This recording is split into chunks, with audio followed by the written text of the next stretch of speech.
waxaa maanta hortiina lagu saxiixay heshiis lala galay shirkad imaaraadka ah oo aan rajaynayno in ay madaarkan ay wax ka beddesho dhammaystirto inta ka dhiman oo qabyada ah haddii ahaan lahayd runway haddii ahaan lahayd terminaal cusub haddii ahaan lahayd qalabkii iyo maamulidiisa iyo wax kasta oo madaar casri ah oo caalamiya u baahan yahay iyo haddii ahaan lahayd wixii maraafiqa oo raaci doono waan ku kalsoonahay ilaahay dhankiis in si dhaqso ah ay u bilaaban doonto heshiiskaasna waxaan rajaynaynaa inuu sidiisa u fulo uu noqdo bidaayo dayib ah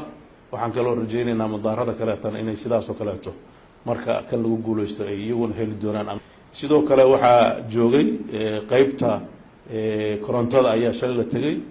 oo runtii saduuqa maalgelinta abudabay uu si gaar ah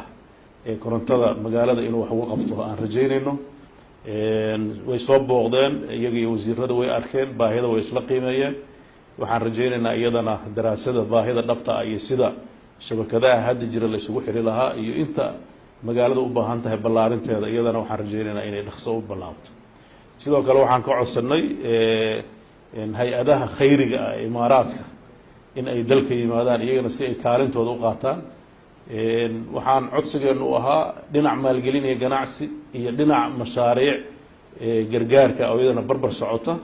waxaan rajaynaynaa dhowaan hay-adda hilaal axmar abudabay imaaraadka inay ka furan doonto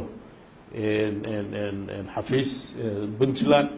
iyaduna ay qaabilsanaan doonto in dadka tabarta yar iyo meelaha muhiimka ah iyo mashaariicaha la xiriira tanmiyada ijtimaaciga inay qeyb ka qaadan doonto waxyaabahaas wakti badan bay qaateen runtii waxaan siinay ahmiyad gaar ah in dalka noloshiisa ay wax iska bedelaan waa ku rajo weynahay haddii ilaahay idan ka dhigo sida aan looga shaqeeyay inay u fulaan oo wasiirada iyo golaha iyo dhammaan dowladdu ay wakti u gelisay